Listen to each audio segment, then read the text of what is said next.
and I invite you to be in your prayer practices this week. It is a good remedy against the anxiety in the world, and I believe it really makes a difference.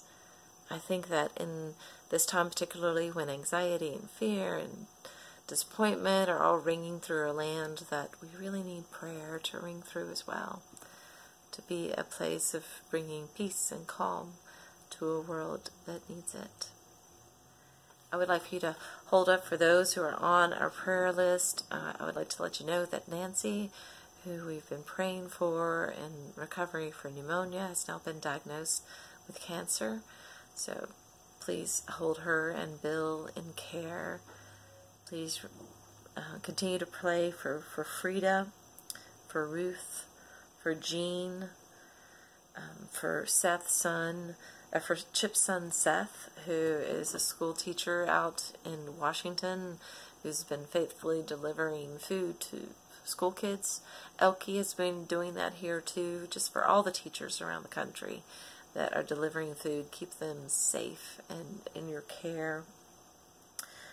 Joanne's daughter and son-in-law, Sharon and Greg, are ER doctors, and they have gotten the COVID-19 through caring for others and through their vocation. So please hold them in care. They are recovering well, but just please keep them in prayers. And for all those healthcare workers on the front lines that are out there helping save the world, hold them in care and safety, especially in those places where there's not enough protective gear. Protect and care. Bring them health and wholeness. This is a time where we need prayers for all of our country to be able to come together and care and see that what unites us is greater than anything that would divide us. Let us be in prayer. Gracious and loving God, we thank you for the spring that is bursting forth. New shoots coming from the ground, new blooms, new leaves, new life.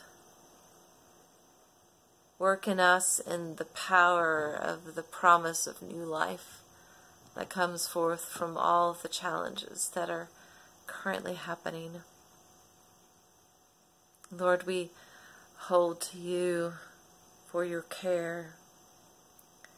Nancy, Frida, Sharon, Greg, Ruth, Jean, Seth, Heath's family, for all those who are suffering from this disease, all families who are mourning. Lord, we hold them to you for your care. For all the prayers of our hearts which were not mentioned aloud, Lord, you know our needs. We lift them to you, asking for your gracious touch in our lives and in our world. And we ask all these things in your Son's name, who taught us to pray, saying, Our Father, who art in heaven, hallowed be thy name. Thy kingdom come, thy will be done, on earth as it is in heaven. Give us this day our daily bread, and forgive us our trespasses, as we forgive those who've trespassed against us. And lead us not into temptation, but deliver us from evil. For thine is the kingdom, the power, and the glory, forever. Amen. Now for our first reading, I'd like to read Psalm 23, because I find it very comforting at this time, and I would be reading it in the King James Version for the sake of tradition. If this is something you know, you are welcome to say it along with me. The Lord is my shepherd, I shall not want. He maketh me to lie down in green pastures. He leadeth me beside the still waters. He restoreth my soul. He leadeth me in the paths of righteousness for his name's sake. Yea, though I walk through the valley of the shadow of death, I will fear no evil, for thou art with me. Thy rod and thy staff, they comfort me. Thou preparest a table before me in the presence of mine enemies.